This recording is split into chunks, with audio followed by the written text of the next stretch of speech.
High. তো আজ হচ্ছে স্যাটারডে। Good morning.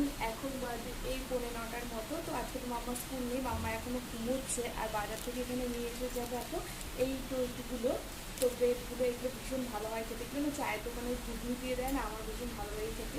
একদম গরম গরম এগুলো নিয়ে এসছে। আর তার সঙ্গে নিয়ে এসছে এখানে গজা সকাল সকাল। তো গজাগুলো ভীষণ সুন্দর দেখতে, এই দেখো। আর আমার এগুলো তো ভীষণ ফেভারিট, ভীষণ ভালো লাগে খেতে। আর বাইরে পড়ছে বৃষ্টি, সকাল সকাল বৃষ্টি নেমে গেছে। চলো তোমাদের দেখো বাইরে কেমন বৃষ্টি পড়ছে। তো কলকাতায় 2-3 দিন ধরে ভালো ওয়েদারটা আছে, যে গরমটা নেই। আগে যে চ্যাপচেপে গরমটা ছিল সেটা এখন নেই, অনেকটা কমে গেছে গরম। আর 2-3 দিনকে বৃষ্টিও হচ্ছে। তো চলো তোমাদের দেখাই বাইরে কেমন বৃষ্টি হচ্ছে। সকাল সকাল বৃষ্টি নেমে গেছে। তো এই দেখো পুরো বৃষ্টি পড়ছে, অনেক ভালো জোরে জোরে বৃষ্টি পড়ছে, পুরো জল জল হয়ে গেছে এই সাইডটা।